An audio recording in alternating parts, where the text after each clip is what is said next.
I had some British socks on earlier with the flag and everything. I should have worn them today. Oh, as in Union Jack. What? Yeah. Why?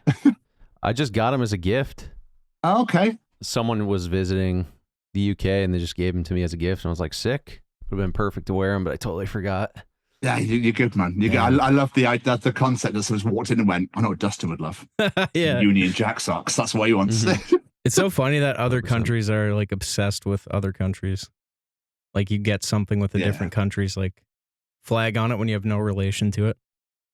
Yeah. Yeah, I feel like everyone's like focused in on the US. Like people will tell me things from other countries or they'll ask questions about like US politics. And I'll be like, I don't even know what you're talking about right now. And like you're from like just a totally different area of the world. But yeah, I guess it's like kind of I don't know.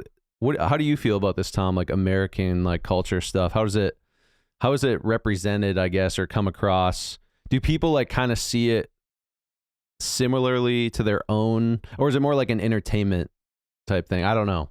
I just like always hear that people are like focused in on US stuff and I'm like, geez, I don't know anything about other countries, all that stuff. I don't know. Yeah, I mean, obviously we absolutely love your TV. Like we obsessed with your TV. Do you know what I mean? Like it's one of the most popular. Like Friends, obviously, is one of the biggest TV shows ever that we pretty much have over here, and everyone's obsessed with it. Politics-wise, obviously, that's very much in the media right now. Obviously, but I don't really want to get into that, to be honest. But yeah, I mean, I think it's more like I love like the chocolate or candy, as you call it over there, like that sort of thing. Like that you have such an array, especially cereals. Oh, cereal. Absolutely love cereals. And I remember being in Target back in 2018, just looking around going, there's just so much choice. And I want to eat them all in one go. What's your favorite? That's now you're asking. Pretty much I'm partial to a frosted wheat right now. Frosted wheat, that's a good choice. Oh, so good. And America's got massive like drinks and stuff compared to the UK, right? Yeah. Huge portions. Everything. We have like a sugar tax here. So one of our chefs, Jamie Oliver, decided to go and say like kids are getting obese. We need to do something about it. So we don't have like full fat sugar stuff anymore. Unless you pay like stupid money for it on a sugar tax. I feel like that's a good idea. I mean, it can't really hurt, you know? Yeah. I don't know how you feel about it, but just, I say I love like full fat, Coke, for example, like, and we have to pay extra for that. I remember it's been like in your vending machines, you have like Pop-Tarts and stuff. I was like, this is nuts. We don't get this over in the UK. America, right here. I do. Voodoo. This is an expired can of Voodoo right now. You ever try that flavor? No. No, we just get Mountain Dew. Just the normal, there's no extras, there's nothing. It's like the amount of different varieties of Dr. Pepper you can get. We get one Dr. Pepper. Interesting. Can't go wrong with that. No, true. So just want to introduce Tom a little bit. So Tom is a friend of the show and he's one of my good friends as well. We met back in, what year was it? 2020. October 2020. Yeah. Yeah, you just guys reached out, asked me to hop on your podcast, and I believe I didn't show up that day we were supposed to do it because I forgot about it or the time change. But I remember. I think you replied in like 5 minutes of the email because I was like, "Oh, we'll give it a go," but because we'd already just started out, so it's just like we'll give it a go and we'll see what happens. Yeah, and you replied pretty quickly, and then obviously didn't show up the first time, and I was absolutely gutted. I know, dude. Yeah, I felt pretty bad about that. But then we made it happen after that. And then for some reason, I asked you if you want to play Rocket League, right? Yeah. And then the rest is history. And then we just kept playing every week, almost every day, I thought. It was every day, Every day. Hopping on the headset, And that's how the sesh began. And it did. Yeah. So, and then you actually introduced me to Baz, which is awesome. You just kind of thought we would connect and we hopped on a Zoom and, we've gotten close with him and had him involved in Farlight. And that's kind of thanks to you. So we're happy to have you on. And you also host your own podcast, the Chronicles of Podcast. Yes. Which you both have been a part of. which has been, excellent. I can't thank you enough, for being a part of it. It's crazy for such a small, because obviously we're just a small indie podcast. There's so many now this day and age. There's so many. So yeah, it's massively appreciative that you both joined us. So it's good. Absolutely, man. Well, I think a lot of the people that do your podcast, and me included, like you guys just have good questions, like different. I've done a lot of podcasts and interviews, and doing it with you guys was just different. And I know a lot of your guests say that too. So yeah, you should give yourself some more credit because I think you guys do a great job. Yeah, thank you, man. Like that really means a lot. It's funny because I've watched a couple of yours today, actually. Absolutely incredible. And I think it was Jake talking about every day he wanted to quit. And when we first started out, like that's when it's like you look at the numbers and go 2 views, 2 down. When you first start out, you're like, oh, I kind of thought that maybe with this guest sharing it or that guest sharing it or whatever, that you'd notice a bit more traction. But I suppose if you get too involved in numbers, it can get quite downhearted about it. So I remember when we first started out, it was a bit like, well, maybe. And yeah, but it's just all about the fun of it more than anything else. 100%. Yeah, that's what me and Braden, I mean, I guess it helps when me and Braden both have some built-in audiences with the podcast. But even so, I mean, like progress is slow with growing a channel, but I feel like, yeah, if you enjoy it and it's like something you honestly love to do, because I remember when I went on your guys' podcast, I was just like, man, I don't like do enough of these. And the only reason I really came on, I guess, is because Braden recommended that, I hop on, and yeah, it was great. I love the questions, and yeah, I feel like you can kind of tell when people really love it versus they're just doing it because they're like, oh, this would be kind of cool to do. Yeah, but I don't know. With you guys, I felt like there was a good, like it was just a fun time. Like it was just enjoyable instead of just like an interview or whatever. Yeah, but yeah. So I think that's the way the road we want to go down, is we want to make it more like it's just mates hanging out chatting, rather than it being like, why do you like this and why do you know what I mean? Like, no, I'd rather make it a bit more interesting. And it's like, so say it's not even written. So I'm quite good at just feeding off the conversation. So like if they go, oh, I went and I'd actually like to surf, you go, oh, tell me, let's talk about surfing then. And I go, okay. Right. And like I did with Josh Todd from the lead singer of Buck Cherry. So, when they sit there and they go, I've done millions and millions of these. And they sat there going, yeah, okay, here's another one. Right, okay, yeah, new album's coming out. And he literally was like, I was like, oh, so what you used to do as a kid? And he went, I used to like doing this and this. And he talked about surfing. I was like, okay, let's talk about surfing for a bit. Why did you not pursue that? He's like, and you could see them being like, yeah, this is great. Like, I don't have to talk about Buck Cherry for 5 fucking, hours or whatever. It was awesome. And that's how we like to do it. So we've had a few guests sit there and go, just another interview this. Here we go. And then by the end, so it'd be like, you've got 45 minutes. And like, okay, that's fine. That's no problem at all. But in our head, we're going, no, we won't. We'll have for at least about 2 hours. And when people go, I've got a show to get to, shit. I think that's like what people want to, like, they want to talk about stuff that they enjoy and, like, that's personal. And for me too, when I listen to podcasts, and me and Dustin have kind of been talking about this, because at first we started to be like, okay, we're going to kind of talk about this on this episode and, try to plan out some topics, but we just realized it's so much better to go into it with 100%. with, just whatever the flow is. And I guess with guests, it's a bit different. We've really only done people that we know, but I'm sure if we have other guests, we'll have to do some research. But yeah, that's what I'm a fan of, is just like the conversations. And for some reason, people are just absolutely fascinated with listening to people talk, which is such a cool new thing about society. But yeah, we enjoy it. You've got to start somewhere though, haven't you? At the end of the day, like, even though it's only people that you know, but you're still getting to have those conversations with those people. Things might come out that you go, I actually didn't know that about you. Yeah, for sure. Yeah. But what made you guys want to start doing this anyway? Yeah, I think it was. Yeah, what did make us want? I remember being in the parking lot of a show in LA, and I was just like, we were just sending voice messages, and I was like, we send so many damn voice messages to each other just about film, like, we're doing Farlight together, and I was like, I feel like, why don't we just like make a podcast, because the amount of time we just like talk like about ideas, even like, philosophical stuff or film stuff, whatever it was, music. I was like, we just like it only makes sense that we make a podcast. I feel like, didn't you feel that way too? Yeah, no, I did. And I also felt like it would something that would be good for me because I obviously don't really do like social media and all that stuff anymore. So it's like do something that's like long form where I can just kind of be myself and also, you know, not be so introverted all the time. It's like a little, you know, getting out of that. But, and I think part of it too is like we want to, like I know for myself, and you've said this, like you just want to talk to people and get some new perspectives. And also just talk about like what we're doing with the film and all that, because it's just so much work to do all that. So it's like, why not talk about what we're learning and, you know, take people along for that. So yeah, it's been good. I really enjoy it. Sometimes it's, you know, like Tom said, it's like easy to get caught up and be like, oh, you know, should be growing more, should be doing this, but then just got to shift focus and be like, okay, that's not why we're doing it, you know? No. And yeah. Yeah, I think you could really, you know, hit a major downfall if you're so focused on those numbers all the time.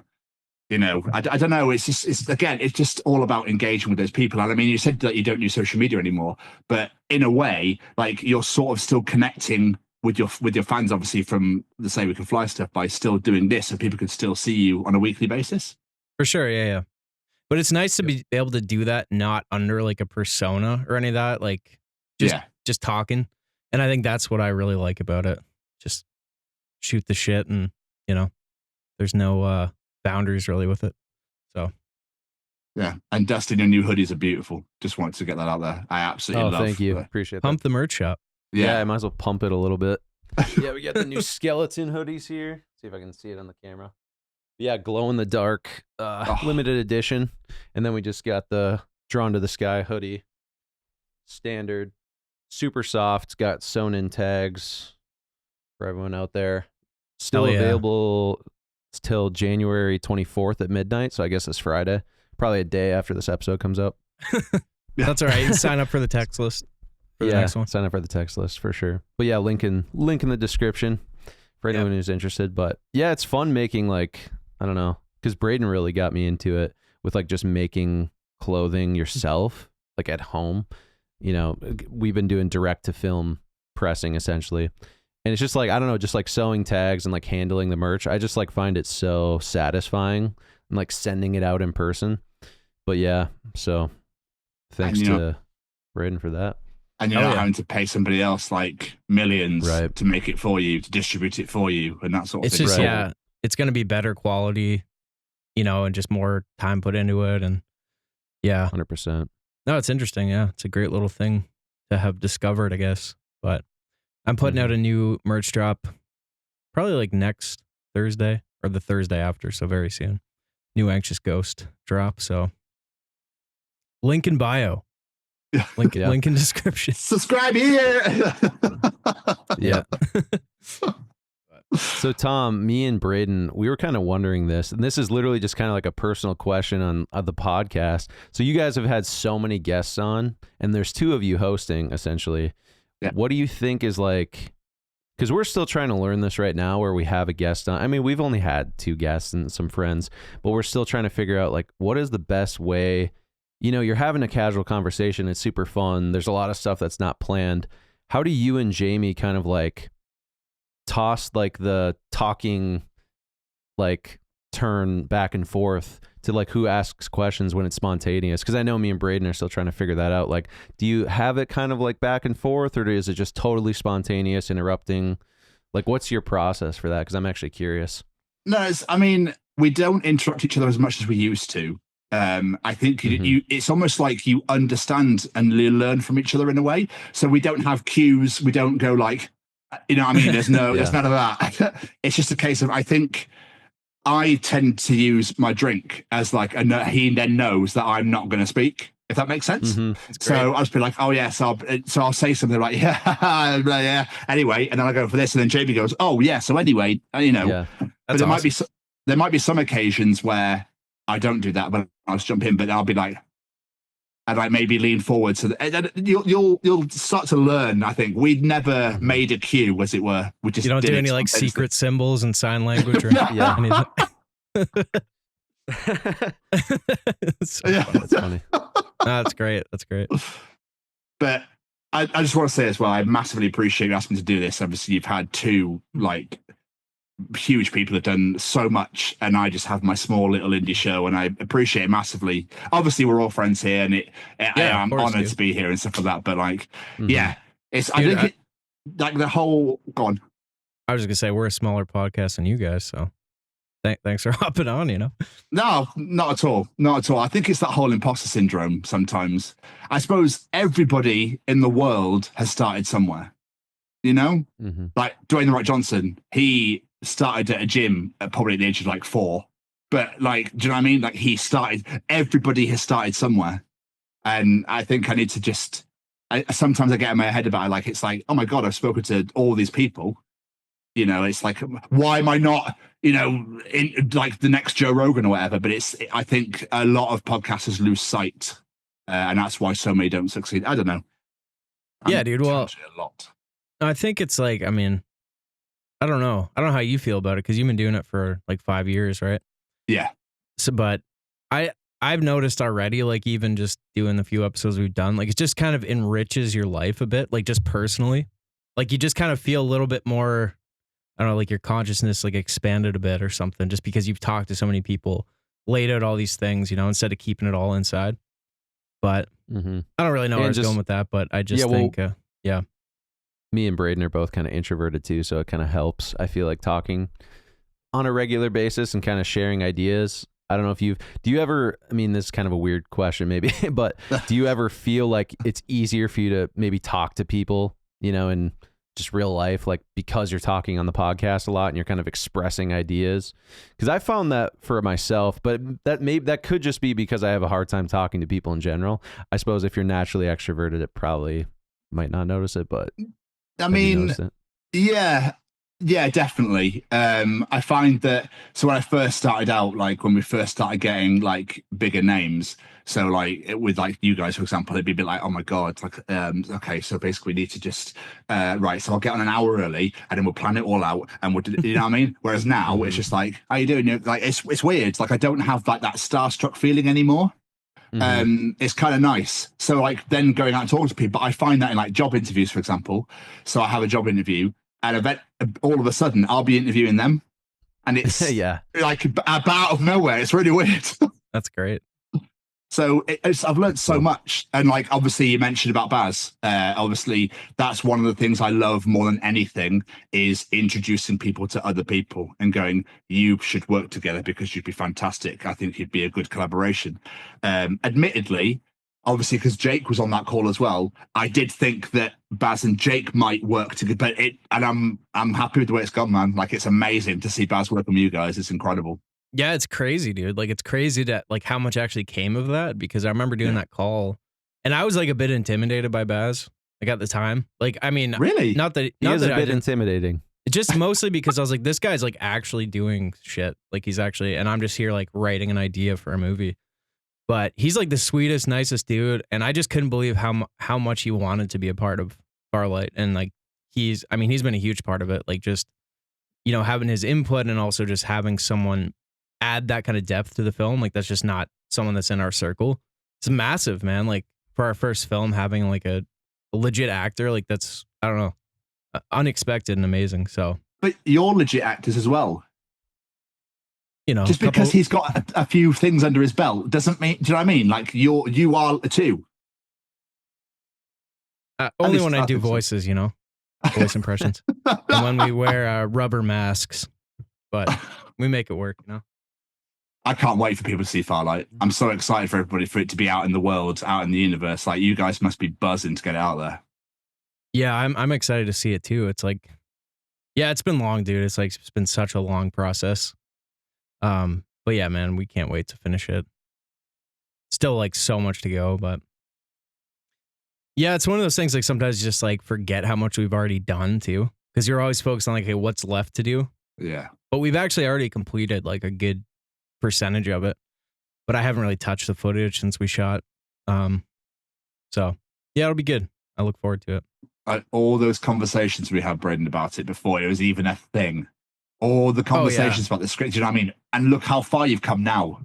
It's incredible.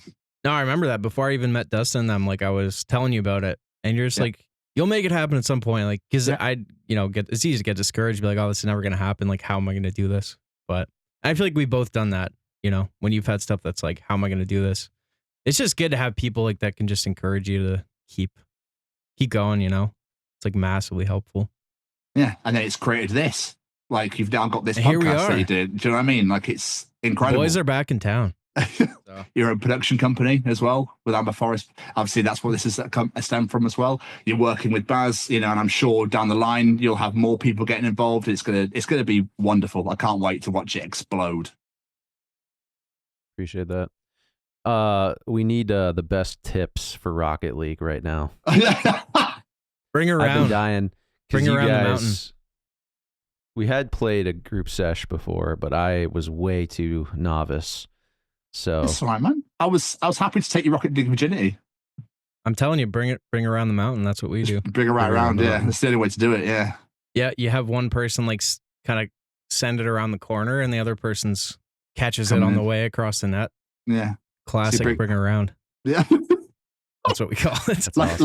like an odd pincer movement. Yeah. So I don't think you can really give tips that sort of game. To be honest with you, it's just practice probably. see what happens. Just go for it. I feel like we've actually gotten really good at it I because agree. we played so much. Like at Yeah. first I sucked because it's like, how does this work? But just practice, pretty much. And more than anything, it's just good to hang out with the lads. Have Yeah, a that's chat. That's yeah. the fun part. 3, 2, 1, lads. Yeah. 3, 2, 1, lads. That was so funny. Yeah, That's awesome. that's a great game. It's like one of the only games I really like can just play all the time. I've gotten into this new game called Valheim. Have you ever heard of it? Giant No. like open world survival game. It's insane. It's I haven't heard of that one. dude, Is it's it new? amazing. I don't know how new it is, but it's like you start with nothing, just naked in this forest basically. And you have to first like collect some wood, build a hammer, and then you can start crafting. And you get all the way up to like iron and bronze and all this stuff. And you can build ships and like it's just crazy. Really fun. Is it like an Age of Empires type thing where you build communities and then it goes through the ages and that sort of thing? Kind of, maybe. I've never played that, but it's just like a multiplayer. So whoever you have on your server, you build your base. It's just you in the world. But there's bosses, and yeah, you eventually get to where you have pickaxes and you can mine like minerals or metals shit. and stuff, and then you can start building. You have to fight trolls and all this stuff. It's great, man. I just like games as like you have to work together with people. I don't really like same with Rocket League. I wouldn't play it unless we hopped on like the headsets and Yeah. But it's fun. You need to join in, Dustin. You need to get involved. Mm-hmm. Yeah. Well, I've been playing Stardew Valley like crazy recently. What's that? It's basically like a pixel art game that was developed. It's like an indie game, I think, and I played on Nintendo Switch, but it's basically just like pixel art, like old school Pokemon and Dragon Quest and all these games that, look like Game Boy Advanced graphics essentially. And then, yeah, you just like create a farm, raise animals, grow crops, like, I don't know, construct like a little, I guess it's probably similar to, what's that game you really liked, Braden? On the Wii. Animal Crossing. I think it's kind of similar to that and like Minecraft, but it's like a pixel art version of those games. I really, really enjoy it. It's like one of the most relaxing games, super chill. But yeah, I don't know. It's funny that people want to do stuff that you can just do in real life. Right. Like farm. Dude, Like- funniest story. My friend, he's literally a farmer. Like that's what he does. He farms. Like he has tons of acres. His family is farmed forever. He will literally come back from harvest, sit down and play Farming Simulator on his Xbox. I swear to God, That's dude. great. It's hilarious to me that he's just like, yeah, dude, got to play Farming Simulator after a 14-hour shift on the combine today. That's mental. It's hilarious. Just riding a It's so tractor at funny. 10 miles an hour. Yeah, That's funny. That's so funny. I could literally just outside, but fuck it. Yeah. I think it's because like the reward systems of video games are so much quicker that it's just like, even if it is like a funny thing, like, yeah, you could just do that yourself. You just get the rewards. You reap the benefits of the labor like so quickly Yeah. that it's kind of like a nice little compressed version of life, even those games that are like seem simple. But Get some magic berries that make your crops grow in an hour or Yep. something. Yeah, Provided you pay $3.99. yeah, dude. I used to 100%. be hooked on the Smurfs iPhone game when I was in high Really? school. It was one of those where it's like kind of same thing. You have a little village, but I'd be sitting in math class, be like $3.99 to make your crops grow in 10 minutes. Like, all right, I'll do it. I suddenly spent like Classic. $30. Yeah. I still play Angry Birds too. No You ever play way. Rat on a Still Scooter? playing Angry Birds. What's that? Did you ever play Rat on a Scooter? No. One of the best iPhone games. You just collect Really? cheese and you're on a scooter going through space. Yeah, man. That still exists. I'm gonna have to download that. If that still It does. exists. Yeah, it's still this original one's still there. Amazing. Mm-hmm. I should love Angry Birds. I used to be obsessed with Angry Birds back when it first came Yeah. out. Yeah, I'm in a clan, but the only thing that sucks about Angry Birds 2, it's just all it is old school Angry Birds, but multiplayer, like you can be in a clan and stuff. But it kind of sucks because when you're in a clan, if you don't like log in at least once a day and play a clan battle, you get kicked out. So like I've been in this clan for like a year and a half, 2 years. So if I don't log in at least like once every day or two for at least 5 minutes, like I'll just get kicked out. And I'm like, well, I don't want to get kicked out. Like I've been in this clan for 2 years, but now I'm like obligated to play it. So some days I'm like pissed off. I'm like, fuck, I got to play Angry Birds right now. But That's it's like, I don't even want to. It's kind of funny how it, yeah. And there's no logic behind me staying in a random Angry Birds clan. Like, who cares? I don't even know these people. Like, there was a guy who left the clan who was like, well, folks, we have a little chat. He's like, well, folks, I'm logging off after 10 years in this clan. I just want to say thank you to each and every one of you. And I was like tearing up. I'm like, oh my God, Phoenix Falcon, don't go. Totally faceless character, like just, Oh, dude. so funny, dude. That's Did you insane. you ever get that game? It's like I can't remember what it's called, but you're basically like it's just like a chat and you're talking to an astronaut that's going to space. And it's like real time, like it'll be like a week before he replies and he'll be like, all right, I'm here, like what should I do? And you basically get to dictate what he does. Like I've never heard of that. Dude, I got so into it in high school because it was like it kind of becomes your friend, and like when you hear from him, you're like, oh shit, you're okay, and then you can like do you want to explore this cave or should I just go back to the ship? And then you could tell him, and then he can die and stuff. So funny, dude. What the hell? Yeah, there's a lot of crazy iPhone games. I guess the Angry Birds thing though, it's like you've been doing it for so long, you kind of feel obligated. Like Right. I've got my Duolingo streak is like 900 and some days, and it's like I can't be asked, but I've got 900 days. I don't want to lose it. Sometimes people get that way with like snap streaks too on Snapchat. At least here, people will be on snap streaks with people for like 5 years. They'll just send like an empty blank photo because they don't want the snap streak to go away. But it's like it almost becomes like a burden. You're like, oh, I gotta send the snap today. And it's like nothing. They don't even.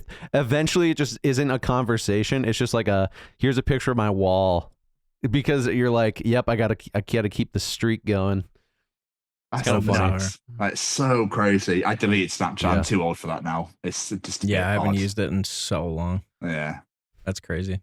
Every once in a while, I'll like post a story on there, and I'll get like 100,000 views for no reason to a snap story, and I don't know what it is. I think it's because I have like a little star next to my name. It's like a snap star or whatever.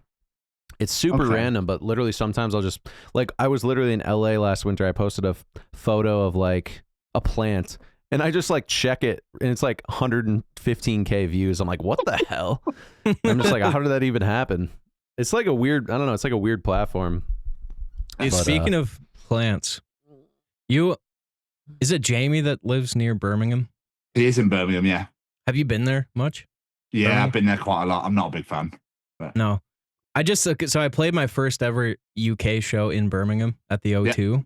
Yeah. And I have this vivid memory of this restaurant. I think I told you about it. Right across from it, it's like an Indian restaurant. There's a giant tree in the middle. Yes. Have you been there? Have you seen it? I haven't been there myself, no, but I know where you are, yeah. Good times. Just popped in my head. That's absolutely fine. But I think, when I was over there, we never got to meet. Because you said the one time you were going to come to a show, it was sold out, or Correct. That was the Birmingham show with Red Jumpsuit. Yeah. Yeah. And I think Cute Is What We Aim For were on the bill, but they backed out. I think so. Yeah. I Something think that's happened. I was going to go.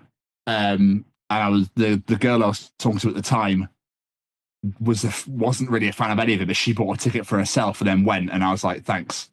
Really? I really wanted to go to that. Yeah. So she was at the show? Yes. That's funny, man. It's so weird, like fascinating to me when you have like these little connections of people, or like you've been in the same place like before you met them or something. I'm sure that stuff doesn't matter to most people, but I always find that like fascinating. But yeah, dude, I think me and Dustin, like, well, I know Dustin hasn't toured there, but like the support you get from like people that are in the UK and Europe, like as a musician, is so much better than North America. Like, not, I mean, it's great to have it anywhere, but I just find like anytime I played there, it was just a whole different, like, just, I don't know, welcoming and excitement around live music. I don't know if it's the same now. I haven't been there for a long time, but yeah, man, that's one thing. I mean, I'm a huge fan. UK and Europe, and yeah, we go nuts. We just love it. We just love live music, and I mean, they keep closing our venues down over here now because they're not investing in like the arts and stuff in the UK. So loads of venues are getting shut down. There's the petitions to keep them open, that sort of thing. It's quite a bit of a shit time in regards to underground, you know, unsigned musicians and that sort of thing, like trying to make their way. It's like there's nowhere for them to play. Yeah, it's sad, man. But just kind of the way of the world now, I guess. But that was the only place that gave us or accepted Hedgemill and do a festival was Birmingham. Yes, so and Jamie went to watch it. Yeah, that's pretty cool. Yeah, apparently the guy running it was obsessed with like your music and everything like that, and he absolutely loved it. He apparently talked to Jamie for ages about how much he loved Hedgemill. That's so awesome. That's awesome. Yeah, it's incredible. Like, obviously, not being a movie buff myself, I don't know the full intricate details of it all, but it was going on. Apparently, it's going on and on about how much he loved it, the way it was shot, the coloring, the lighting, all that sort of. Like, he loved all of it. That's cool. Yeah, I wish we could have went, but obviously, a little bit of a trek. Yeah, Yeah. And if you leave now, Dustin, you might be here in about 2 years. Yeah, I need a time machine. Yeah. But yeah, it's interesting. I find that support from, it is. I don't know. It's just weird. I know artists that I'm friends with who they have big audiences in the US, but whenever they tour, they have like a little bit harder time with ticket sales. And then they'll tour in the UK or even, Eastern European countries, and they'll just do really, really well. Even though their audiences are a lot smaller in those countries, they just get so much more support. Do you think people feel a little more FOMO, like fear of missing out on the show, if it's someone from overseas? Or do you think the culture is just like people just go to shows and support live music over there a little bit more? Because I'm always curious about that. I think it's a little bit of both. I definitely think it's more we just love live music, and the cultures, we just go nuts for it. And we'll say, I remember interviewing somebody, he's in like an industrial metal band. He's just moved to Germany out of nowhere. He just went and moved to Germany, and his band's doing amazingly over there because the Germans just will go nuts for any type of music. That sort of scene in Europe is huge, but people want to go, but I do think that like in the States, like you tend to get, like you have the artists touring all the time with big shows with bands touring, whereas over here we don't get it very often. So like obviously since Brexit, like it's more expensive for artists to travel over here now. So when we get shows now, even though they're expensive as ass, it's like everybody wants to go and it sells out within minutes. Dude, yeah, that's cool. Germany was great. Those are actually some of my favorite shows. Like Germany, I just remember like hearing people singing along in like thick German accents. It's just a cool. It's like you don't expect that. Amazing. It's like, how did you even, But yeah, it's different. I remember in Scotland, they would always be trying to get me to try Iron Brew. Yeah, that was good. This shit is good. It's funny because no one knows what it is. Even the Scots, even we don't know what it is. It's just orange and it's just a soda. Yeah, fuck knows what's in it, but it's delicious. Yeah, man. Scotland definitely got a piece of my heart, man. It's like one of my favorite places. And you're a Scottish. I am a Scotsman. I don't sound like I am at all. But yes, that's where I'm from. So Yeah. I think the ginger beard's a bit of a giveaway. What was it like growing up there? Well, funnily enough, I grew up in Germany. Really? I didn't know that. Really? See, Yeah. there's something I didn't know about you. Yeah. So I was in Scotland until I was 1. And then we moved to, went to Germany in 1989. And I was there to 92, came back to the UK for 1 year. Then went back in 94 to 97. Wow. It was amazing, man. Weirdly enough, was Google Mapping where I used to live in a place called Grabenberg. It was right next to the Dutch border. And for some reason, my dad would always drive over into the Netherlands to do shopping to come back out again. But it's because the Netherlands is cheaper than Germany was. Odd. But it's so nuts they could just do that. Just going to go over the border, cheers, and then piss back off again. But yeah, so I grew up in Germany. I was there till I was 11 years old. Amazing, man. Like, loved it so much over there. What area? Like what city or area in Germany? It was northwest. So like I said, right, okay. And it was a place called Grabenberg, where my dad was in the RAF, in the Royal Air Force, in Larbruch, which was just a bit over to the east side of the town. And then weirdly, over the road from us was a huge block of flats full of Turkish people. No idea why. Interesting. It's like they've just gone, where are you from? Okay, you go and live over there. The Brits can stay over here. The Turks go over that side. That's funny. Dude. Crazy, man. Weird. It was like some weird divide where we didn't want to cross the road because we weren't from that country. Do you know what I mean? It's just really odd. But yeah. Did you speak any German or no? No, not anymore. I was a kid, man. Like, I remember our teacher was so obsessed with German football. That's all he talks about. Soccer for American listeners. That's all he talked about for most of the lessons. That's all I remember. Interesting. So, yeah. Good times though, man. Good times. And I lived in England way too long, and that's why I sound like this. Yeah. How many dialects in like the UK are there? Because like I at least have like a pretty decently strong Midwestern American accent. And then I feel like I was talking to Baz about this in Ireland. There's like tons of different like accents, I guess. And yeah, like how many is there in the UK? Because I've talked to tons of people in the UK, and it seems like there's a lot of variety. Like if you're from London or from here, like how is that accent wise over there? Yeah, there's quite a few. It's so funny how somebody from London will talk to somebody from Newcastle, like I just don't understand the word they're saying, but it's still the same language. It's so weird. But you've got like the Geordies up in the northeast, and the Scousers over in Liverpool, and you've got like Yorkshire, Lancashire. I know how much Braden loves the Yorkshire accent. Absolutely love it. Yorkshire. Yeah. Bloody love it. Absolutely. Bloody champion, that is. Absolute champion. Then you got like the Brummies, so everyone from Birmingham with the Brummie accent. So Jamie obviously is from Birmingham, and that's how he sounds like that. Then you've got the Welsh over in Wales, obviously, and they have their own versions of dialect. It's nuts, man. There's so many. Dang. I gotta, yeah, I think Yorkshire is probably my favorite. I had a wild night in Yorkshire once. I toured with them, that band called The Bottom Line. You know them? Yeah. Yeah. They were wild. They were fucking wild guys, dude. Where was it? Oh, dude, I couldn't tell you. One of them was from there, though. Or his parents were or something. So we stayed there. I'm not going to start reeling off towns and cities, don't worry. Like, yeah, I love when people start doing that. You're like, I just told you, I don't know where I was. No idea. But yeah, good times. Funny. Incredible, man. Do you miss the touring life or no? No. I mean, it's like with anything, like you think back and like, wow, that was a great time. Like that was a great moment. I'm just thankful for all the memories.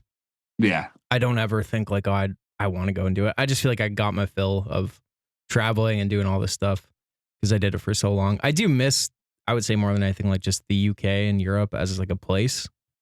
Because I've always loved it. I remember like when I started music, it was always my dream to tour there because I just was obsessed with it from when I was a kid for some reason. So yeah, that was, the first thing I saw when I flew there was just a giant Sainsbury's sign. Yeah. And I was just like, fuck yeah, we're here. And then I remember getting money out of the ATM at the airport, and I got the wrong currency because I didn't know it's like euro versus pound. So I got euros out. And I remember people telling me, don't use those. It was like something like, don't use these in Scotland or something because people get pissed. Maybe it was pounds or something. we have our own the Scottish money up there. It's still pounds anyway, but weirdly enough, if you use Scottish money in England, they get funny about it. If you use English money in Scotland, they get it's a weird thing. It's all legal tender, like, but they just get very, very odd about it. I don't know why.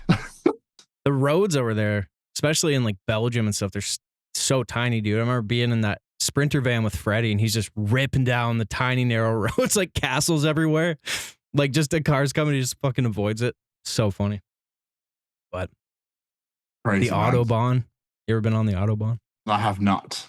I probably have, but I was a kid. I don't remember at all. But yeah, crazy. Dustin, would you ever come over here? I would love to. I mean, I have a friend who lived in Heidelberg, Germany for probably like 5+ years. Had a kid there actually too, and he met his wife here in Minnesota. She was a foreign exchange student from Germany, and then they basically, like, their relationship just kept going throughout college, and then he visited there in college for like a year trip, and then he moved out there for like a really long time, and he just moved back here. So every time we hang out, he's like, they speak German in their house. So I'm like, damn, like I really want to learn German, because I hear them talk, and I'm like, I need to like know what you're saying. I hate when people are just talking a different language and you don't know what they're saying, like, to each other in the room. So I do want to learn German really bad. But yeah, like I would love to play in the UK, obviously. Like, it'd be amazing. For me, I think, yeah, it's just like I haven't even gone on a US tour. So that's something to maybe knock off the checklist first. But yeah, I would absolutely love it. I mean, castles, I'm like absolutely obsessed with. With me and Braden were talking about this, but I'm writing a period piece right now. Just because I'm I'm just so obsessed with like that whole, just like the Gothic architecture, like Renaissance, like everything. I mean, from like, Italian history to just basic like British history too. Like, I'm just really interested in it. But yeah, I just haven't been over there. So I want to get over there soon though. I think I might potentially be going over there within a year or so for undisclosed reasons, but I'll let you know though. I'll definitely let you know if I get a chance. Always welcome. Yeah. Always so welcome. where are you like in relation to London then? Funnily enough, Dustin, I've just moved to London. Really? You did? I moved here 3 weeks ago. Yeah. Interesting. How are you liking it so far? Love it. Absolutely. I live far enough just out of it that I'm not within the madness, but I work within near the center. But I would definitely see you then if I was over there, if that's the case. Phenomenal. Because yeah, absolutely we'd be phenomenal. right in the same spot. That's cool. Yeah, perfect. I wish you all the best with whatever the undisclosed reason is. Yeah. I'll let you know. Harry Potter reboot. Oh yeah, playing Harry. Dude, that'd be incredible. Just do like a Harry Potter parody.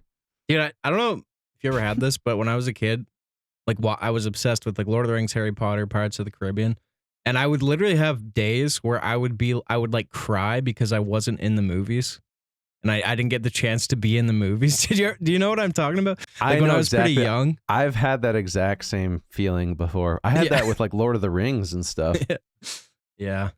Because you want to be in that world so badly. Oh, yeah. Maybe that's like a common thing with creatives where you just get so depressed that it's, or like I remember when I came out of Avatar, the first Avatar in theaters, I was like depressed. I was like, fuck. Like I want to be in that world so bad. Or even just like you said, like being in the movie and experiencing it. I don't know. That's interesting you said that, because I actually have had that same exact feeling. I guess that's why we're doing film. Ultimate FOMO. Yeah. It's weird. Yeah. I know one of your favorite films is The Witch, right?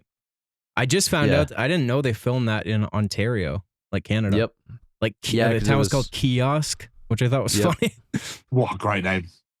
Yeah, the Robert Eggers' first feature film. And it's because it was too expensive to film in New Hampshire, or I think they're going to film it in New Hampshire, somewhere in the Northeast. But yeah, no, that's an amazing film. And I just love, and I said this in like the last 2 podcasts, but I like movies where you're literally just transported to a place and you feel like it's literally like real. Like it feels like it's a real place, tangible. And I think a period piece does that really well because you're like, oh, this is like a part of history. So it's more believable and you kind of get transported into that. And it like keeps your mind off of like present day stuff too, because it's like a different time with different ethics and cultural norms and just, I don't know, more of a romanticization of just like, I don't know, architecture and, you know, wardrobe and the way people communicate. I don't know. It's interesting. But yeah, that's one thing we don't have in the US is we don't have like old architecture. You know, I visit my mom in upstate New York and there's buildings that are in like the late 1700s. And that's like as old as it gets. You know what I mean?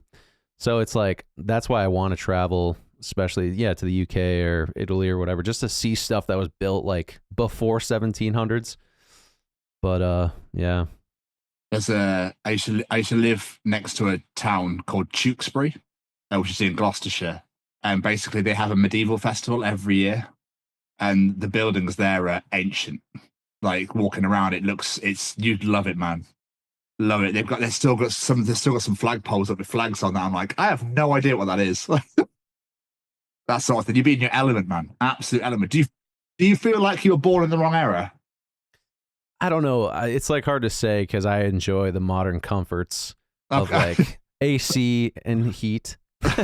But at the same time, like there's a romanticization of just, I don't know. It's something, especially like the medieval stuff. And I just love like knight armor. Now, obviously, if you were actually a knight in a battle, it'd be the most miserable thing ever. You're getting stabbed with like weapons and it's just horrible. But it's easy to be in a modern comfort, you know, era and to look back at those things and be like, oh, I really loved how they valued certain things, or it's just like the architecture, especially because I know now modern building materials very cheap, very flimsy, and it's just like, I mean, my friend is actually he basically builds houses and he was trained, he got like his apprenticeship and stuff in Germany, and like he's taught to build things like, well, you know what I mean? Like I feel like there's that old history, like the craftsmanship that, you know, in the US it's like, let's put it up as fast as we can, as cheap as possible. And that's, you know, it's just versus like, let's make it all quality, like materials, and let's put time into this and like, let's make it like a beautiful process. But yeah, I don't know. So I think that's what I do like about stuff like that. And I always go to the Minnesota Renaissance Festival every year and dress up. Recently bought like 16th century knight armor with like a jousting helmet and full blown everything. So maybe we'll throw up a pic. Oh, I still got that one pic you sent me. Yeah. It's so funny. Dude, I'm just obsessed with that stuff. Just do a podcast in it. I should. Yeah. Next Halloween, dude, it would be a long, grueling podcast with that stuff on. Yeah, it's heavy. It's so heavy, but is there like a little flap for if you have to pee? Little iron. Let me flap. think. Yeah, like the cuirass. The cuirass has like armor that kind of goes down. But you know what's funny? That's the one thing that's exposed in like a knight armor is right in the crotch. Your wick. Like if you look at a bunch of like armor online or just like 16th century, like that area is pretty much just like exposed. So interesting. Some of them have like some guards, but I think it's just so you have some mobility, like you can ride a horse. Because like otherwise that's just going to be in the way, like the armor. But yeah, it's kind of funny. So it wasn't too bad hitting the bathroom in that armor, not going to lie. But the one thing about I wore the armor to the Renaissance Festival one time, but the only thing was like everyone wanted a picture. So it was like I couldn't really go anywhere.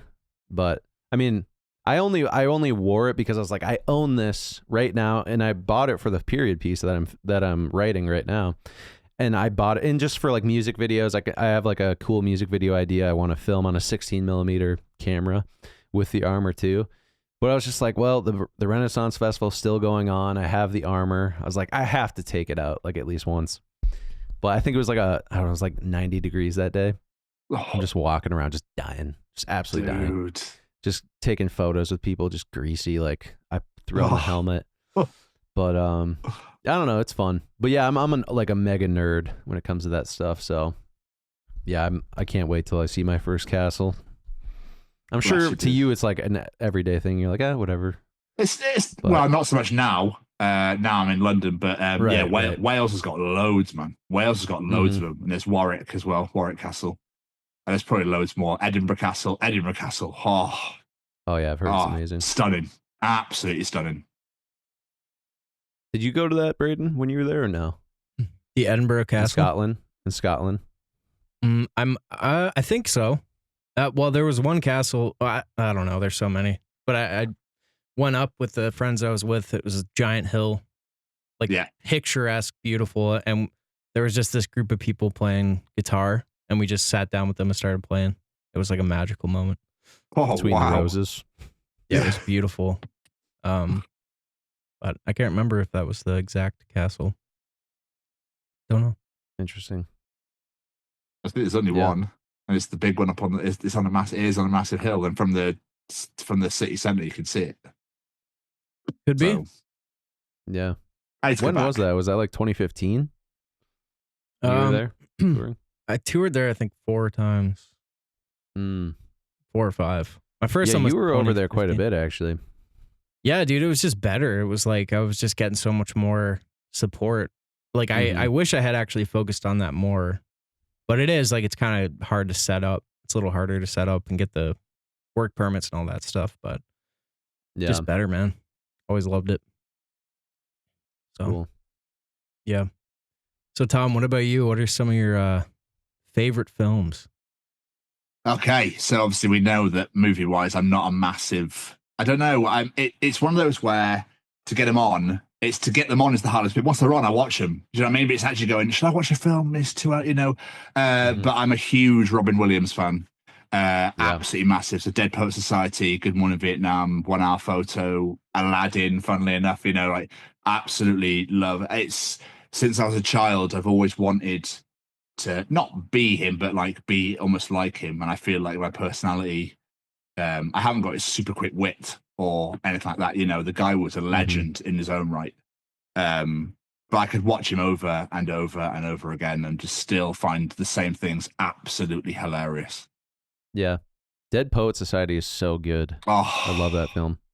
What a movie.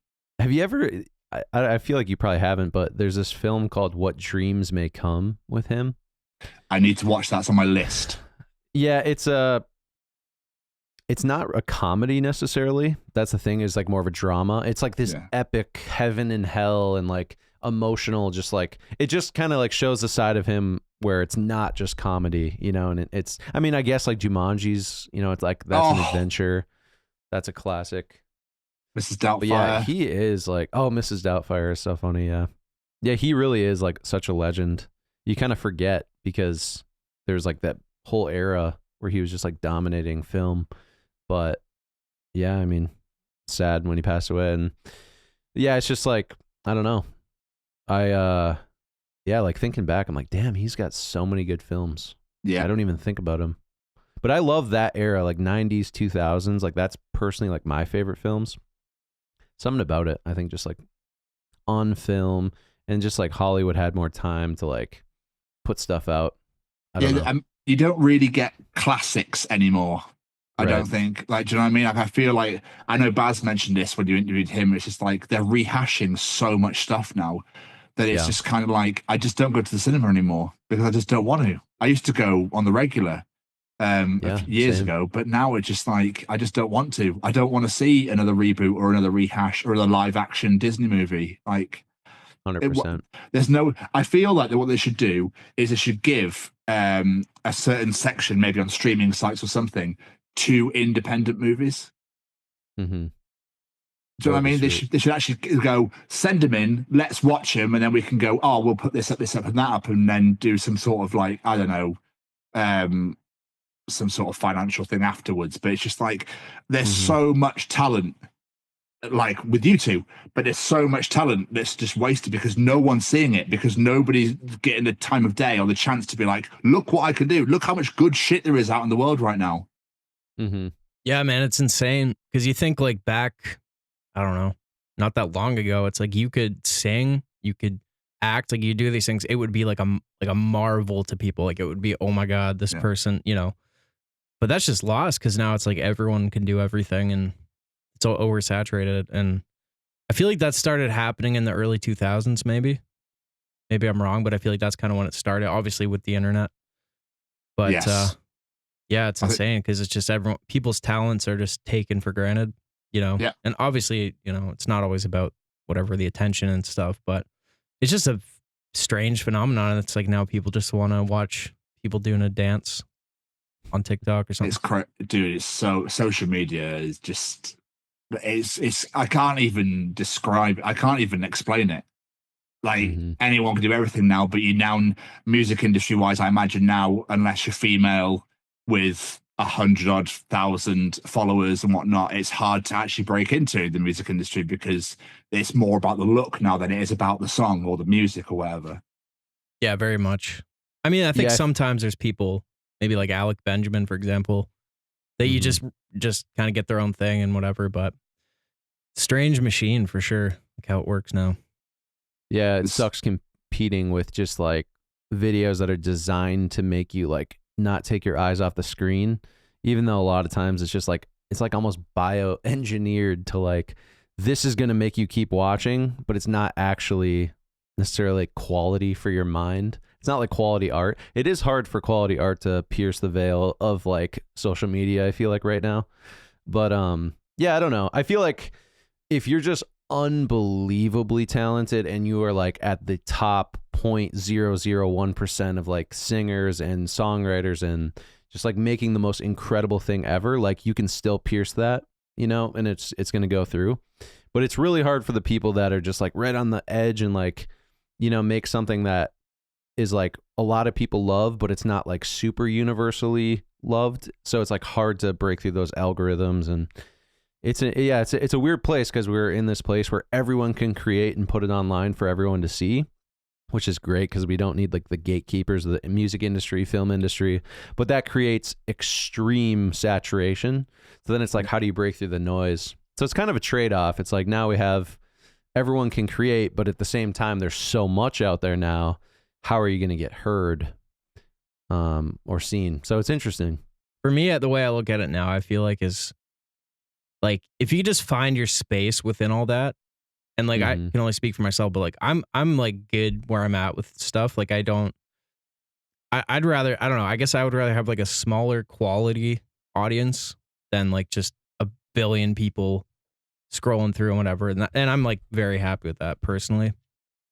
So I think you have to like work to find your space within all that, and you have to still appreciate the fact that even like having 100 people that watch your stuff, like if you just imagine 100 people in a room, you know, it's like so easy to just look at the numbers and well, I mean, we're on the verge of 500 subscribers, and I think we're about 6 away, and like that's insane.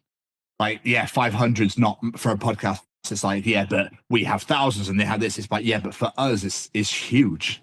Do you know what I mean? Like we are so proud of what we've created in this show's only been alive for 3 years. We've been podcasting for 5. And just to see the guests we've had, you know, just to see the fact that people enjoy it on the weekly. Now we have comments from people every week. The same people. It's just like, oh, thank you, making my day. Like this really makes my week. I get really excited to watch this. Is like just that one, even that one person's like, oh my God, like I've done my job. Like I'm just happy that one person's enjoying it, you know? 100%. Yeah, well, we just hit 100 subscribers, and I mean, Braden, like your personal Say We Can Fly channel, it's like 200,000 plus. Mine's almost 5,000, but like hitting 100 for both of us was like, yes, like that's amazing. It's just incredible. 100 people, you know. It's like it's because it's long form content, and people are actually watching it. So it's, you know, it's people that are, you know, actually engaging. Because with my channel having like 200,000, it's like my videos get like 1,000 views, maybe 10,000, like. You know, so it's just people aren't engaged. And that's just, I didn't post. With music, it's so hard, like to continuously like post and keep that momentum up. Whereas with the podcast, it's a bit easier. Yeah. No, it's fun though. It's really just fun to hang out. And yeah, I just, we're trying to get more guests on. I feel like part of it is the organization too. Just like getting a nice calendar of guests and stuff. Are you guys pretty organized, or are you a little chaotic with how you schedule stuff? We used to be really, really organized. We didn't miss a week of a guest for like 2 years straight. And then last year we had gaps of like 8 weeks, 10 weeks. Like it was a bit frustrating. I don't know if because since the pandemic, people have started to get busy again and start to do things and more things are happening and that sort of thing. So people are busier. I guess, I don't know. I mean, that was 5 years ago now. But when we first started out, thanks to COVID, that's how we managed to grow and get the guests we did because nobody was doing anything. Yeah. So it was like the prime time to start. And so we've had people be like, oh, you've had my mate so-and-so. Yeah, I'd love to come on. Oh, you've had my friend. Yeah, I'd love to, you know. And then we've had insane guests like Michael Jackson's guitarist has been on our show. So like Jennifer Batten, she was one of those people that was like, yep, just another interview. Like, I'll get this done. And then she was late for a gig. Her phone was ringing. She's like, oh shit, I've got a show to go to. Like just stuff like that. It's incredible, man. Like, but yeah, we try and plan and we try and record as far ahead as possible. So we don't, if we have a week or 2 weeks of nothing, we don't have to stress because we've still got stuff coming out. But now it's like week by week. We're on the weekly. It's just like doing it and it goes straight out that Friday. Yeah, we really got to catch up again, me and Braden too. Because we were actually ahead and stuff, but yeah, it's cool to hear that.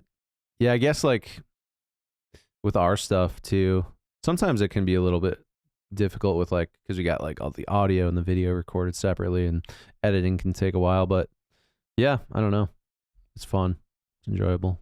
Always happy to help out though, boys. If you ever need anything, just ask. Thanks, man. Yeah. Appreciate What's your guys' next you have a guest lined up? Or are you just doing your own? So the show's already recorded for the week. We did it on yesterday. Got 2 interviews, one Thursday night, one Friday night. One Thursday night's with a thrash metal band we met at Bloodstock a few years ago called Acid Age. 3 lads from Northern Ireland. Lovely, lovely guys. They're just about to release their debut album in March, I believe. And then on Friday night, we got offered the chance to speak to Radar Festival, which is an up-and-coming festival in Manchester here in the UK. So again, love to make them connections because it means for us that we can branch out more and hopefully go and then interview there. Live interviewing, there's nothing beats it. Nothing beats it, in my opinion. Yeah, I could imagine that's probably pretty fun. I remember when I did Warped Tour, there was like an entire section of the day that you would have press scheduled, and there was like a whole press area, just a bunch of people doing interviews. And it was sometimes it was just like a couple like really young people, or like like a dad and son or something. Like I always thought that was kind of cool because I know it means a lot to people to be able to do that, and I always enjoyed doing those. Yeah, but you're talking about like Dustin earlier when you mentioned about talking to people, like, has this helped me? Doing that now. So we've been doing live interviews for 3 years now. And like, I've interviewed some of my favorite bands ever, like face to face. And I've not gone, oh my God, holy shit. Do you know what I mean? I've just been like, oh, you know, mate, how you doing? Like chin wag chin, having a chat. And then afterwards it'd be like, by the way, fucking love that, or like absolutely love you, or whatever. Yeah. But it's like more off camera than it is. And I'm not there like, you know, just like, oh my God. So when you sang this bit, like, no, don't like that.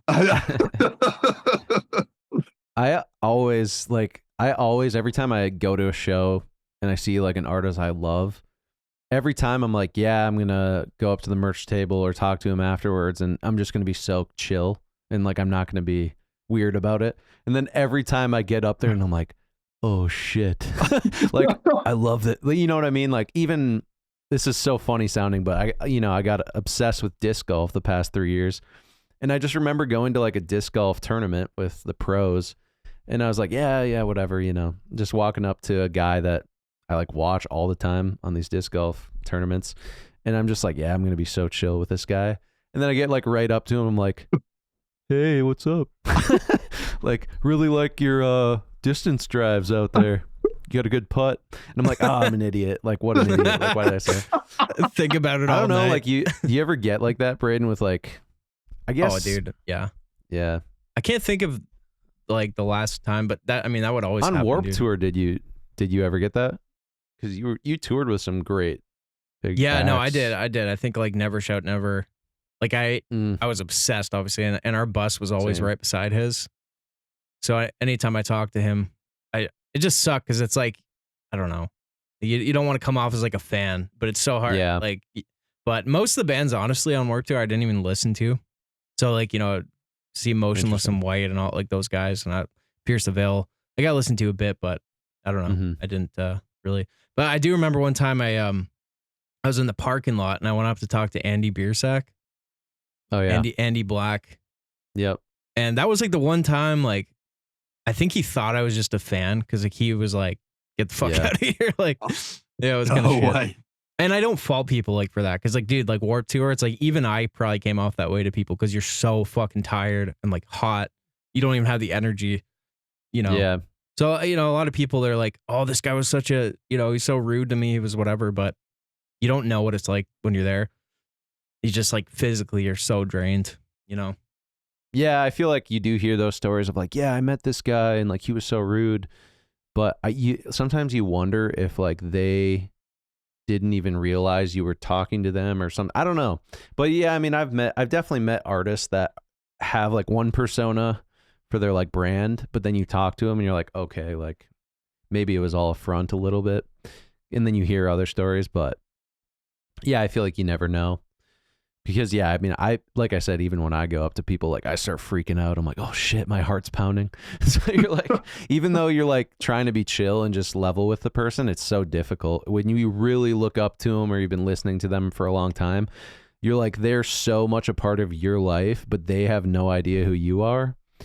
I always get like that, no matter what. I try. I mean, once in a while, I'll pull through and just act normal. I would say most of the time, but once in a while, I'll just be like, ah, shoot. Sounded like an idiot. Yeah, man. I felt like that a little with Secondhand Serenade, but it was very quickly like he's just such a nice, like welcoming guy that kind of. But yeah, that's the thing. It's like when you meet someone and they've just been a big part of your life. Mm-hmm. It's just like, yeah, it's a very crazy thing.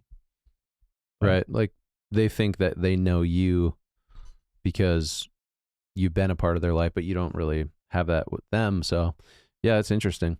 Well, I mean, I got meeting you guys last year. For me, is like mental.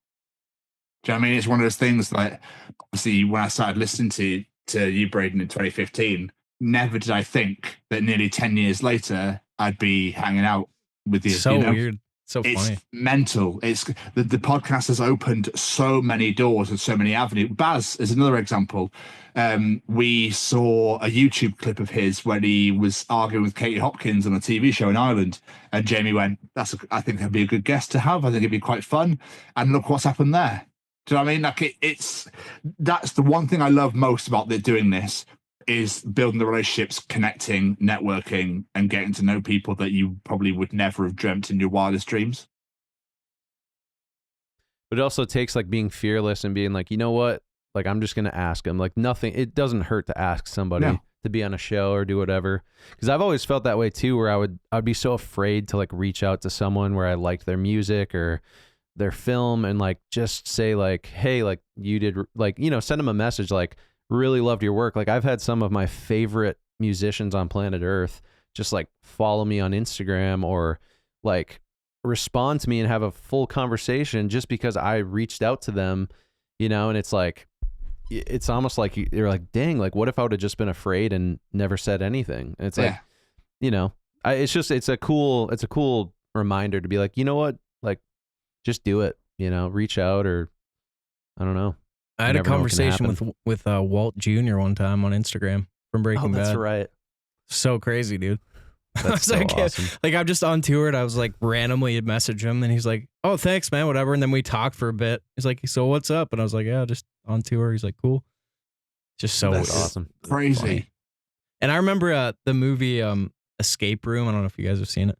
Yeah, really seen great. it, but I know what it is. Yeah, I was at the movie watching it, and one of the guys, I messaged one of the cast while I was watching it. It's like, I'm just watching your movie. Just want to say it's great. He's just like, thanks. Appreciate that. Like, that's so fucking cool, man. Yeah. Like, I remember back in the day, like when I was young, like I like write letters to Johnny Depp or like Jack Black. Like you'd find like their mailing address on Google. Yeah. That's crazy. Good times, man. Great times. Absolutely fucking greasy, though. Yeah. Dude, I'm fucking so tired. I'm trying to hold it together. Yeah, I this feel that podcast. massively. Yeah, I fucking feel that massively, dude. Don't worry, you're all good. We're in the same boat here. So, I did want to ask actually, because Jake asked, and I was shocked that you hadn't. Have you seen Children of Men yet? I have not. No. What a film! One movie I've actually seen that you haven't. That's insane to me Yeah. straight away. It's unbelievable. I can't highly recommend it enough. It's so good. It's got to go. Children on the of list. Men. Let's Yes. write her down. So Clive Owen is the main actor in it. So this has happened like multiple times now where we've had like these insane movie recommendations. So also the Count of Monte Cristo, Braden. Did you watch that? Nope. So Children of Men, I'm gonna write that down. But you got to watch Count of Monte Cristo. And have you seen it, Tom? No, I have not. Absolutely incredible movie. If you watch The Whale, I'll watch that. I've seen The Whale. Oh, you've seen? All right. I love it. I love it. I Fuck, love The dude, Whale. that movie, dude. I was in fucking tears at the end of that movie. Me too. Oh my god, man. Have You seen it, Tom? No, Dude. I need to see it. Can't say enough. Brendan Fraser, man, it's interesting because like obviously seeing his older movies, just like super jacked, like confident, and you kind of see now it's like he's seems a lot more like timid and kind of, like he's seen some shit. But I feel like he's leans into that with his roles now a bit, which I really like. Like I think he's such a great actor. So Personally, was a huge obsessed with George of the Jungle as a kid. Oh yeah. Like love that film. I probably watch it now and still find it absolutely hilarious. Yeah, that's a Great classic. theme song. It is a classic. Yep. What was that one show with Brendan Fraser where he like makes a deal with the devil? You guys know what I'm talking about? And he like Bedazzled. It's really good. Bedazzled. That's it. oh yeah. That's That was such good a classic movie. So funny. I love that movie. That was Elizabeth That's a funny Hurley, one. wasn't it? Who played the devil? I can't remember her don't know. name, but it was like a iconic. I feel like it was always on TV, like just playing. I don't know. You guys ever see Ghost Rider, Nicolas Cage? Yes. Bro, I was obsessed with that movie, man. Both I've of them, seen the first, like second, and trailers. I've seen clips, and it's been on TV. Or that's where he's got like the flaming skull head. Yeah. Johnny Blaze. Damn. Yep. So good. Nicolas Huge Cage Nicolas is Cage just fan, man. iconic. So many good movies. Surprised He had two Well- movies that were like the exact same plot, and it was Knowing, and what was the other one? You know what I'm talking about? Mandy, maybe? No, there was like two movies where he like had premonitions of the end of the world. It was like the same exact plot, and they were both really good. And one like had like an alien element, and then the other was just like pure like clairvoyance or premonition.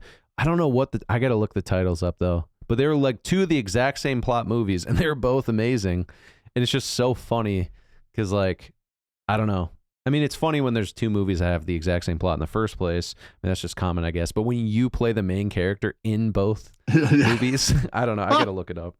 It's The Knowing. hilarious, That though. was a good one. Yeah. With the aliens, right? Yeah. Yeah, aliens. Some kind of Oh. aliens. So Tom, you guys got any drones chilling over there? Drones? Yeah. Like in the sky? There was like No. a massive drone swarms at military know? bases You don't know about that? in the U.S. No. Dude, it was like a massive thing. Like it started in New Jersey. There was all these unidentified drones flying everywhere, and everybody was like, we don't know what it is. And then it started happening in other states. Apparently it was happening in the UK, like it started happening everywhere. And Really? there's still no answers about it. And just haven't really heard about it since. But there's a That's lot, dude. There's a fucking- lot of videos and crazy shit. I'll have to look that up. I have no idea. I mean, I didn't hear anything. So, Wow. Yeah. or see. I'll just interject here. It's called Next. Oh yeah, with Nicolas next. Cage. Next and Knowing.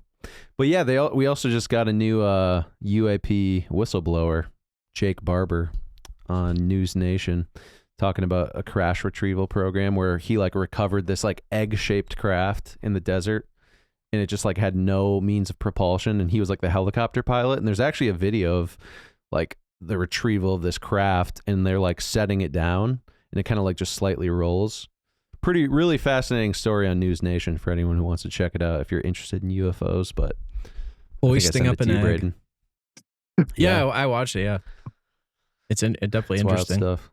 I just wish there was like a video that was like, this is absolutely real. Like, I'm not saying it wasn't real, but just more of a video that's like, okay, you can't deny anything now, with anything. Then people would just be like, it's AI, it's CGI. I know that's the problem now, right? Yeah. They won't want to come here anymore. No one wants to come here. Like, why would they want to come here? Nothing happens. Yeah. I don't know. Yeah. If we looked out of the planet, went, nah. I will say, and I told Dustin this, I'm usually fairly like skeptical about stuff until like I experience it. And it's not that I don't believe things, but I have to experience something in some way to be like, okay, that's the thing. But lately I've kind of been just like interested in like out of body experiences and just stuff like that, like just understanding more. And last night I did a hypnosis for having an out of body experience. And I shit you not, I had like a small, weird, crazy experience, dude. Like, and I wasn't even trying, but I just threw the headphones on, started this hypnosis, just laying there, got into this insanely relaxed state to where my body felt like it was made out of lead, basically. Like I just felt the weight of everything. And yeah, dude, I like felt like I was starting to like float. And it only like it lasted for maybe like 10 seconds, but I remember like trying to move my hand and it felt like I was moving my hand, but it was like in water almost, but I wasn't actually moving. So it fucked me up a bit, dude. And then I stayed kind of in that state for a while and it was just like insane, like bliss, like relaxation. But it's definitely something I want to like continue to like try because I don't know, man, that was crazy because I didn't expect anything and I was like, I don't know. But yeah, it's pretty wild, man. What made you want to do that in the first place? Where did that even come from? I've always liked like meditating and all that stuff, but I heard a podcast, Joe Rogan podcast with this guy named Thomas Campbell. Bet one of the best episodes I've ever heard is pretty recent, but he talks a lot about out of body experience, has been studying it for like 35 years. A lot of other crazy shit too, but it kind of just got me like, it was just one of those people that like everything he said, I was like, wow, that like really resonates. Because he talks a lot about reality and, stuff like that. So I started looking more into his stuff and I just felt randomly kind of inspired to give her a try. Yeah. Yeah, that's cool. I've tried to ask. It's like astral projection, out of body experience, kind of like similar thing. Just different ways of describe it. I've tried it before, and there was like a technique. I don't know what the technique you used if you just listened to it, but the technique I've heard is you're basically like relaxed on a bed. You're meditating while you're like kind of falling asleep, and then you imagine just with your mind's eye that you're like pulling a rope out of your like chest, essentially. Yeah, that was part of it. Yeah. Okay, so yeah, and eventually, like if you're successful and your body kind of falls asleep, but you keep your consciousness sort of aware, like there's like kind of a separation point where you're like your consciousness will kind of have this like separation from your just body in bed, and you'll kind of like be in your room still, like your awareness is still in your room, but your body will be asleep, and then you can just kind of do whatever on a conscious level. And I never like got that click to happen though when I tried it. Yeah, that's kind of what it was like my body was asleep basically. Like I could tell because my heart rate changed, my breathing changed, but I was still fully aware. But I think kind of the thing is like once you start like wanting it to happen, it stops. Like, you know, like once you start thinking too much. Engaging the intellect and logical mind. Yeah. So it's interesting. Holy shit. Yeah, me and Braden are absolutely obsessed with, if you listen to any of our episodes, it's just like consciousness, reality, like psychedelics, just all over the place. Just fascinating. Super esoteric, epistemological, ontological stuff, but I don't know. It is interesting. And yeah. Oh, Tom, I don't know if you're ever interested in this stuff. There's this new podcast that came out, this woman called the Telepathy Tapes. I know me and Braden have been talking about it for a while. Have you listened to it yet, Braden, or no? No, I haven't finished it. I'm partway through an episode. It's essentially this woman who she found out about all of these non-speaking autistic children whose mothers and parents claimed that they were somehow communicating with, or their child was somehow communicating telepathically with them. And it's this crazy podcast where they basically, like, they'll find these, it's usually non-speaking autistic kids. So people who literally just aren't able to speak. Like, you know, some people and scientists will be like, oh yeah, your child's like not in there. Like they're totally just gone. You know, they were born with this disorder and they can't understand what you're saying. And, you know, they're making a lot of noises and, you know, people just like, oh, you're disabled, you know, your child can't talk. But their parents are like, once they were able to find a way for their child to actually communicate with them, whether it be like a letterboard or like typing on an iPad, just spelling stuff, they found out like these kids were knowing things that they'd never heard, but was in their parents' thoughts. So I don't know. It's just a crazy podcast. I highly recommend anyone check it out. It's called the Telepathy Tapes, and it's just absolutely mind blowing. And I don't know, I've been hearing tons of people talking about it recently, so I feel like it's probably going to be more well-known soon. But yeah, it's just absolutely crazy. There's like 9 episodes, just like 9 different children who have like these, they do these like insane telepathic experiments. And it's just like, it just blows your mind. You're just like, wow, like I got to reassess things, I think. But I don't know, it's crazy. It's absolutely nuts. Man, it's weird because it's like, even that, it's like, oh, this person is disabled, this person, there's something wrong. It's like that fully depends on like our perspective. So you're calling something a disability when it very much could be that that person just has heightened other abilities, or, you know. So I feel like that's most of how we judge the world and reality is just from our perspective, obviously. But it's like the way we look at stuff, you know, we kind of create truth around that when ultimately, like, you can't really verify that. You can't verify that your perspective is the correct one or the one that, you know, has the most understanding. So yeah, Tom, I don't know what you think about all that. I mean, stuff, but very much out of my remit, very much out of my, that's fair. Yeah. It's like, you know, it's not about that sort of stuff. It's nothing. It's not like I'm not interested in that sort of thing. I've just never ventured down that road, you know? The whole like believing in spiritual beings and that sort of thing. And, oh, this and the other, it's very much for me. It's like, I don't know. It's like, that's probably why I don't like horror so much, because once I see something, then my imagination goes, right, but what about this? But what about that? But what about it? It could be this. And then, you know, and then my brain, I'm like, oh, okay, turn it off, please. I just don't want to know anymore. So, yeah, no, that's valid. I have always had a hard time with horror movies. I don't know. Braden, you can cruise through those things, but they affect me like crazy. Yep. Like The Exorcist, when I saw The Exorcist as a kid, like I was basically scarred for like a solid month. Did you ever see Haunting in Connecticut? Yes, I did. Dude, I watched that. Mike has slept over at my house when we were in high school, and we threw that on my little tiny box TV, right? Tube TV, yeah. Yeah, and it was so fucking scary, dude. And I remember we like turned it off and fell asleep. And then like we both woke up later at the same time, and the TV had turned back on. And like, I remember that night we were both just feeling fucking weird. Yeah, man. I don't know. But yeah, it doesn't really, I think partially like we talked about, just because like I'm so aware of like how it works now, like how movies made. Yeah. Yeah. But Hereditary, and I remember we watched that when we had that first Farlight meeting. Oh yeah. Like, yeah, let's watch some reference movies for Farlight. And we watched Hereditary. I remember that kind of fucked you up a bit. Oh, totally. That was an intense film. It's so crazy. I think I was telling you about this last night, but this is extremely esoteric. So for anyone out there, you might be like, this guy is literally crazy for what he's about to say. But anyways, I was listening to this audiobook as I was falling asleep. It's called The Raw Material, Teaching the Law of One.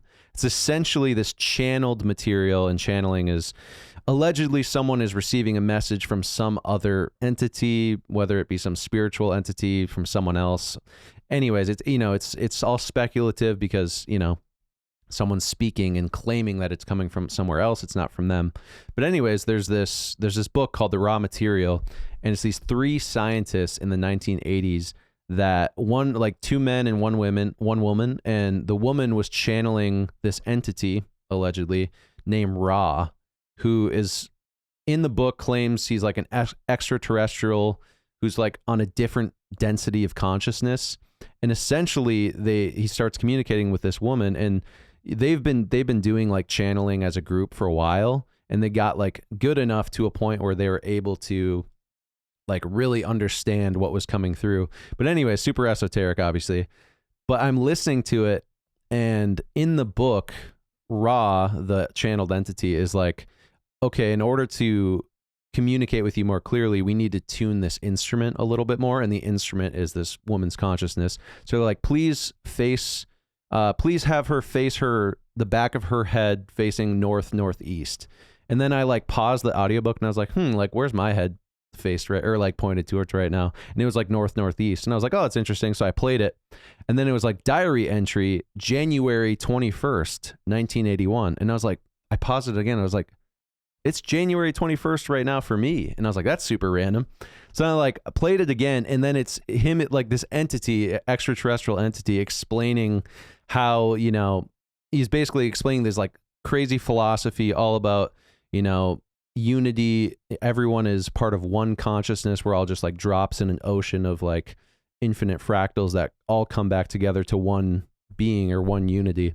And it's all this stuff that we hear about in epistemology, philosophy over the ages and ancient religions. But he was basically saying, this is where it gets very esoteric, basically explained that like 12,500 years ago, this group of extraterrestrials came down to help like the Egyptian society, like basically help them learn and assimilate their philosophy onto those people, because they thought they could understand it and it could help civilization grow. Anyway, so they explained that they like helped them build the pyramids and all this stuff you hear in like Ancient Aliens and stuff, right? So I like paused it, and I was like, for whatever reason, I was like, I felt a weird energy in the room, and they're explaining something about the Great Pyramids. So I got up, and I literally looked outside my window, and directly right outside my window was the Orion constellation, like perfectly through the trees. And the significant thing is like Orion was like a super significant constellation to the Egyptians. And if you actually look at the Giza Plateau with the 3 pyramids, they perfectly line up to Orion's belt. Like geologically, like looking from a sky view, they line up with Orion's belt perfectly. And the only other time they've lined up with Orion's belt perfectly in history, it was 12,500 years ago, when this extraterrestrial entity claims to have helped them build the pyramids. Anyway, super esoteric. So I'm like, I don't know why this is like a weird spiritual moment. I was just like feeling into it. So I like sat down and like meditated in front of my window. And all of a sudden, like the neighbor's light just like, boom, just like flashes on, just like the motion sensor. And I was like, oh, that was kind of weird. Then I went downstairs, like looked in my studio, lights are all shut off. And I'm just like, I think I like was sending a text or a message, and then boom, my studio ring light just turns on randomly. And I was like, what the hell's going on? And then I'm like, I shut it off. I go to lay down. I'm like, that's just so weird. I go to lay down. Bam, there's this massive smashing sound right against the wall of my bedroom where my head's faced. And I just spring out of bed, and I'm just like, oh my God, dude, I don't know what's going on. I don't know if like I invited some type of like weird energy into my house, but I was absolutely tripped out. I was telling you about that, Braden, but yeah, I don't know. Super weird, super esoteric, but I don't know. It's just crazy. That's such a good story, dude. Yeah. You sent me that voice note. You're like, it's like what, fucking 3 a.m, dude. Well, as soon as I sent that, yeah. You've had a couple things though. Like I was explaining it to you, Braden. I sent him a voice message, and that's when my ring light turned on just randomly. And then I don't know. My house is like, I feel like there's something going on in it, but it was just crazy. I remember recently you sent me a voice note, and something happened during the voice note, and I heard. Oh it, yeah, and you were like, "Holy shit!" I'm so scared right now. Dude, music just started blasting in my studio, full blast, and you heard it over the voice note. I heard it, yeah. It was like 3 a.m, but my computer just turns on and fucking music's just blasting, and I'm like, oh my God, dude. I don't know. I don't like this. And it's always when I'm like thinking about those topics, or I'm like talking about those things, that's when those things happen. So I'm like, what is with that? I don't know. It's just crazy. Unless you've got some superpowers you don't know about. I don't know. I feel like, well, a lot of people say like electromagnetic anomalies happen when you're in like a certain state of consciousness. Who knows? I have no clue. It's just interesting. Because I feel like part of Tom Campbell's like model is just that everything's virtual. Like reality is virtual. We are just one consciousness, and consciousness is playing all these different avatars as us. Yeah. And it's like, even when you think of something, like you think of a scenario, that's an actual real reality somewhere that you've created. Like every choice is real in some form. So, and he was kind of saying like the reasons that, you know, these things happen, like crop circles and the pyramids, are basically this consciousness, like the thing that runs everything, generating these little things to wake people up and to start opening their minds and think about things. So, but it's interesting because, it's like when you start thinking of a certain thing, you open up, it's like sometimes your reality will reflect those little things back to you. You know, like same with like a wink. Yeah. Yeah, dude.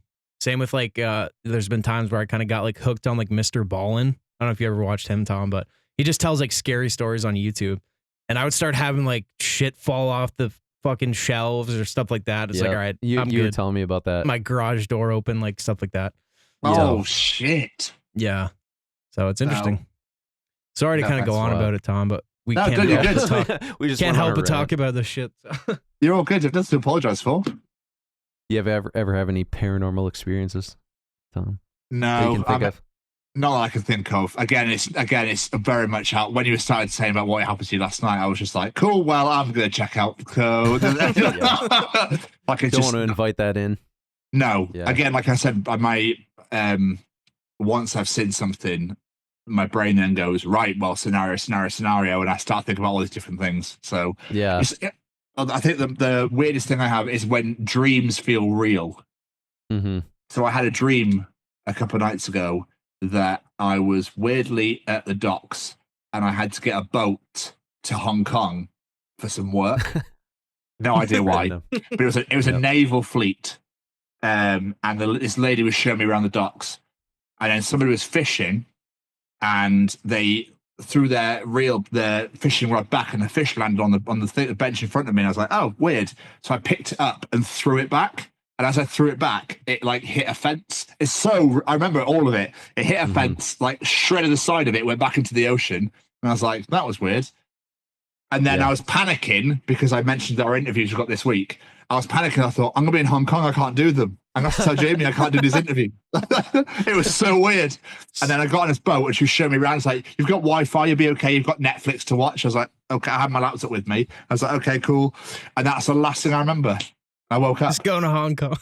Yeah, it was so weird, dude. Like, I have no idea what was going on, but it felt so real. Yeah. That's the thing. And that's part of what Mr. Campbell talks about. It's just like, that is a reality that's created. Like at the time you are experiencing that. Like it's not like you're here and then you're also there. Like you're just there. So trippy, man. It was weird. So Do you weird. ever have any lucid dreams, Tom? Like where you're fully aware you're in a dream while it's happening? I think I don't remember what happened, but I think I've had a couple. I think because is that stem from sleep paralysis as well, where you can wake up and you just led there and you can't move at all. Yeah, I've had that once. That was horrible. Oh, that's horrifying. That's worse, man. I don't know if we've talked about that, Braden. Sleep paralysis. If you've had it. Yeah, I've had it a few times. I used to have when I was younger in my old house. Greasy experience. Yeah, dude. There would be times when I was younger and I remember I would wake up and I would like it would look like there's some black thing like crawling on my wall. Yeah. And I would try to like yell for my mom, but I couldn't speak at all. Classic. Oh, dude. It hasn't really happened too much. It's like a Dementor from Harry Potter for me. It's pretty much what it feels like. I was staying at my mom's in upstate New York. I was like last year, 2 years ago. And I woke up and I had it. Like I couldn't move. And literally it was like a Dementor in the window just like sucking my soul. And you just feel the most intense fear like you've ever felt because you're completely frozen. And I like heard this like screaming in my ears. It's like something, I don't know. It's such a weird state because it's like, I feel like that's another thing where it's like you're tapped in. I don't know, because a lot of people talk about sleep paralysis and they always see entities in their room and they're always like negative. But I wonder if that's actually like, I don't know, because we talked about this, Braden, where it's like, those are all realities happening. It's like, are you just tapped into like some dimension or some state of consciousness where you're in that negative entity like realm or whatever, and then when you have other experiences like you're in a different realm. It's just interesting. I don't know, because everyone like unanimously usually says when I have sleep paralysis I see entities in my room and they're generally negative. You know what I mean? That's just an interesting observation though, because I'm like, I wonder why it's always negative for that particular phenomenon versus like out of body is like usually always a positive experience. So I don't know. Yeah, it's weird. I don't know. Maybe we'll never know. Everyone go subscribe to Chronicles of Podcast. Get them to 500. Yeah, we'll put a link in 500 subs. Yeah, that'd be amazing. That'd be absolutely superb. And boys, it's been an absolute blast. Like I thank you so much for having me here. I was generally before I was a bit like quite nervous again because I was like, well, I'm just a dude in the UK, It's not I've got a show, but it's not like I've done anything of note sort of thing. But then I think back and you go, fuck, I've had some unbelievable guests on my show. And it's just it's crazy to keep forgetting. So like I said, like everybody started somewhere, I look forward to seeing what you guys do. I'm looking forward to Farlight coming out and see where Amber Forest Pictures goes. Thanks, man. Yeah. Well, your name will be in the credits for sure. Well, thank you. Yeah. Appreciate it. Appreciate it massively. Yeah, we appreciate you coming on. We just want to have good, fun conversations. So this has been it's been enlightening, I tell you, especially with the whole out of body experiences and whatnot and the hypnosis stuff. Like definitely not going to bed for a while now, I tell you. Yeah, it's pretty late there, right? Yeah, it's 1:45 in the morning. So yeah. Damn. Thanks for staying up and doing this. Yeah, no, it's a pleasure. It's an absolute pleasure, and thank you again. And I wish you all the best with this. And I look forward to catching up. We'll get some Rocket League on the go soon. Absolutely, hit the sesh. Bring it around. Unbelievable. Can I join in with a Nintendo Switch or no? I think because you guys are on Xbox. I think so. Right? Yeah, because they have cross-platform. I'm PlayStation. Yeah, I have Xbox. So yeah, if you guys want to lose, diversity, I'm down to join. yeah. Dustin, always welcome, mate. Always welcome. I gotta learn the moves, the flips. It's that kick flip, or it's that flip where you get the I don't know. Like when you flip into the goal, you flip the ball into the goal. That's the hard one for me. Yeah, we don't do any of that shit or flying. Yeah. Oh damn. No, screw that. Can't be. It's funny when we're just chatting away happily, like chatting about stuff, and people are giving us shit in the comments the whole time in the thing, and we're just like, yeah, whatever, like not bothered. Yeah, dude. So good. That's awesome. Yeah, thank you guys for listening. Make sure to subscribe. Check out the merch. Check out Chronicles of Podcast. And we will catch you in the next one. Peace. Ta-ta.